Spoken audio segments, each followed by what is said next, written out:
Hey, YouTube watchers, followers, subscribers. Uh, yeah, there's a couple of things that I thought, before I start my gaming session tonight, I thought I'd talk about. I got something. I got something interesting, which I'm going to show first because that was really my main reason to do this video, and then usually the stuff comes up that I think, ooh, I want to mention those things as well. So I'm going to touch the microphone. That's my microphone. Say hi. Hi, microphone. It's usually just off to the side here. So that's like, the sound is being recorded, but you don't know from where. That's the magic of filming, of course. It's just outside the... I should get me one of those lapel mics, or what are they called? So on to the interesting stuff. I got something. A while ago on Electric Adventures, Tony's channel, he got a Spectrum.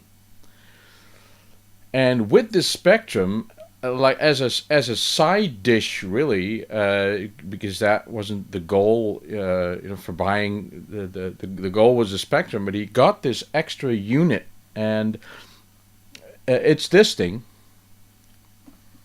It's a PCB. This is called the Retroleum SMART. I mean, it's made by it's made by Phil, okay? Phil from Retroleum makes these. I guess he makes, designs the hardware and writes the firmware, which is Phil is a really smart guy. This thing takes an SD card, which didn't come with the device, by the way. I already had this. And you format this like in regular FAT file system. It's a maximum of 4 gigs. A regular FAT file system, not FAT32 or VFAT or XFS or whatever. Regular old-fashioned FAT, 16-bit FAT. This is a 2 gig card, which seems like a lot, but it doesn't hold the entire library. I tried, and it doesn't. There's a joystick port, which is very important because I have a Kempston interface for my Spectrum. But when I put any SD solution in there that has no joystick port, I'm up the creek again, aren't I? So whatever SD solution I was going to pick, I wanted it to have a joystick interface. So, and this has that. It has some jumper switches for if you want to program the EEPROM or not. And I don't know all the options yet because I just got this. Tony showed this. I asked Tony, hey, that's an interesting device. Where did you get it? Or where does it come from? And he was kind enough to send me a link. Thank you, Tony, for sending me the link.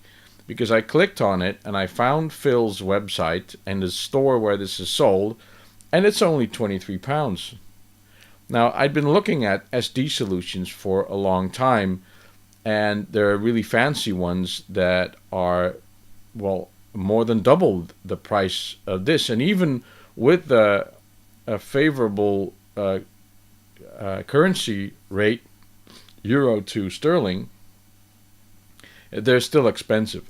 And this one was very affordable. Now, granted that this reads only snapshot files, and if you do the right thing, which is very easy, it also reads some tape images. And I've tried, and I played R-Type this afternoon. I haven't been able to play Jet Set Willy. I have 3 images of Elite, and none of them run. So It's not 100% success rate, but it is darn comfortable because I don't have to have a tape device, and that is great. So I bought this, and this works. So if you have a Spectrum and a small budget and you want an SD solution, then this will do the trick. And so far, I'm really happy with it. And Phil did a very good job. He actually didn't have any in stock, but I mailed him, said, would you like to, can I convince you to make one for me? And he said, yes, sure, I'll do that. He was making 2 anyway, so one is mine. Now this, of course, plugs into the back of the Spectrum, so it sort of sits upright, so it sticks up. And what I thought was really smart is because you have to push it in, there's a little bit of padding here at the back of the connector, so you don't have to push into the connector. I mean, it doesn't have any housing, it's just the PCB. There's a jumper there. There's 2 buttons. One is a reset button, and one is an NMI button. NMI stands for non-maskable interrupt. Maybe that's a programmable thing, I don't know.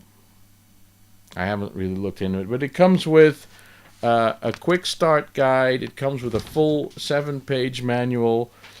It also comes with a diagnostics ROM to diagnose your Spectrum that you have to load into this, and then you have to set a switch and then boot and stuff, and that'll work. So bonus. I like this.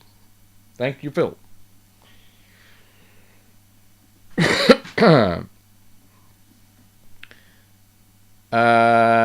Space news. Space news, everybody. Now, of course, everybody has been snowed under, maybe is the good word, the right word, the correct word, by the Switch news, Nintendo's new Switch. But right before that, the European Space Agency announced that their Mars lander was successfully on its way to the surface of Mars. Now there's a what do they call it? The TGO, the trace gas orbiter. This is like the when I was a kid, and space exploration and sending rockets to me was you send a rocket just like it's in Minecraft, and it goes to a planet and it lands on the surface. Bang. But of course, what we've done with the moon and now with Mars is we send a spaceship that separates, and one part orbits and the other part goes to the surface. Now, going to the surface of a planet, especially when it has an atmosphere, is tricky because one thing is that you have a velocity. The other thing is that this planet that you're trying to land on has a velocity and a vector as well, so it's going somewhere. And it spins too, and you want to, land on the and you have to, especially when there's an atmosphere, because the atmosphere spins with the planet. It's very difficult. So you approach this thing with ludicrous speed. So you have to slow it down in the direction of where the planet's going, and you have to slow it down to match the speed. You have to sort of break down so that the gravity of the planet catches you and puts you in orbit. Ooh, we're there. So the trace gas orbiter was there. And it's going to, it works, it's fine. It's going to take measurements and see if there's methane. It can be measured, and some other gases that I don't know the name of now. I'm going to try and see if this methane, if it's possible that it comes from other than volcanic sources. Maybe biological sources, we don't know. I'm going to have a drink of water, sorry.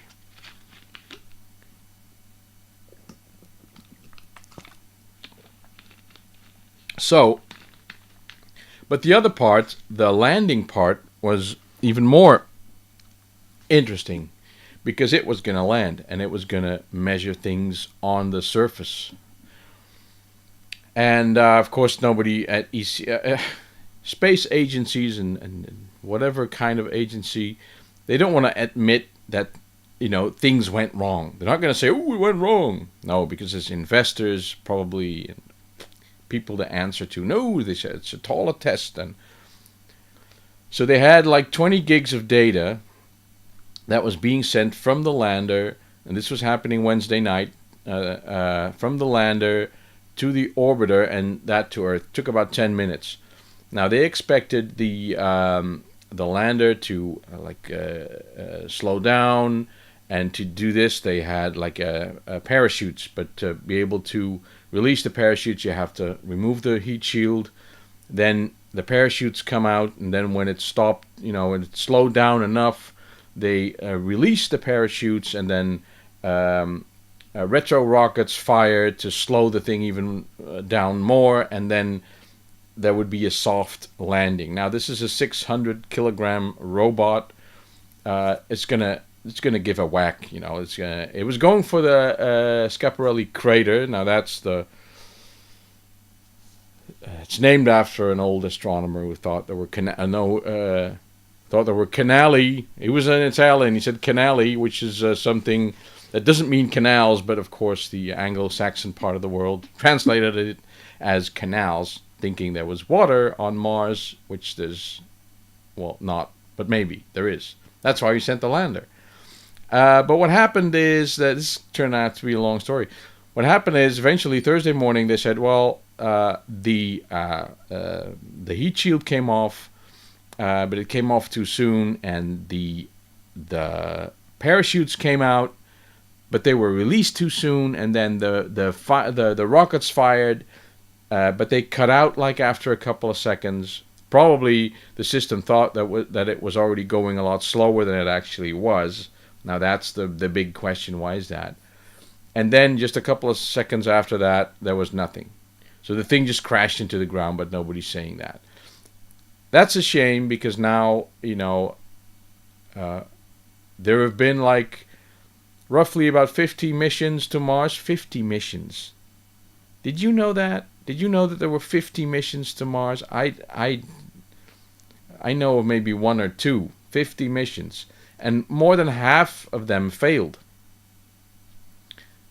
So the most successful organization at putting stuff on surfaces of planetary bodies and bringing them back is NASA.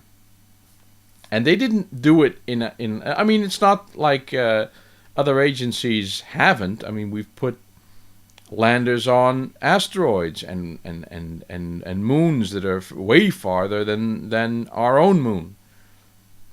But they're only tiny tiny vessels, tiny landers. That thing carrying 2 Beetle-sized planetary rovers, that's a big thing. I mean, I'm talking about Opportunity and what was the other one called? And Opportunity is still going. So what I want to see happen is that the European Space Agency call NASA and say, drive the Opportunity over to the Schiaparelli crater and look at what's there, because our thing is there. Anyway, I was talking to Giles, Evo Haler, saying we could set up shop there and start a little parts business, space parts. I thought that was a good idea.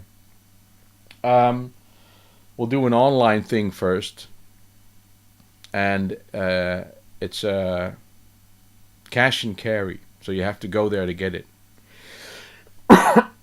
So the second thing is, of course, yesterday was the big news, Nintendo's Switch. All I'm going to say is that I like it. I think it's a good device. IGN did a very good video. They took this what I find funny, the world is presented with a 3-minute marketing blurb, and everyone thinks they know everything about the system. Drawing conclusions, it's either good, it's either bad. you can't say anything looking at a 3-minute video. So these IGN people, they took this this video and sort of freeze frame it and look at all the parts, and well, you know, it looks very interesting. It's hard to conclude anything about the quality or the power of the thing, or you know, is it really Skyrim that we saw, or is the frame rate good, or you can't say. You can't say. One thing you can say, that it wasn't aimed at kids. There was not a kid or a family in that video, so it certainly looks like this device isn't aimed at children. But I like it. That's all I'm going to say. I like it, although I'm not the world's biggest mobile gamer. I have a couple of mobile handhelds, but I hardly use them. The Wii U, when I have the thing sitting here right next to the Wii U and the screen, and when am I gonna? I don't know. So I was talking to my wife about it. She said, "Well, you can game while we watch our silly TV shows." No, you know, if the wife thinks it's okay, then I'm probably gonna get one. So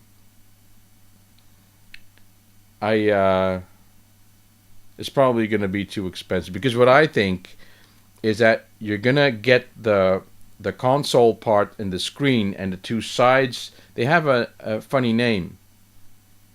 iCode, Dnode, I can't remember. But then there's a little gadget that you click them into so that they make a controller. The gadget is going to be sold separately. And the Pro Controller is going to be sold separately. So they're going to come in these nice blue boxes with Nintendo on it, and please buy me. And people are going to buy them like crazy. And there's going to be like Zelda-themed ones and Skyrim-themed ones. And it's going to take amiibos.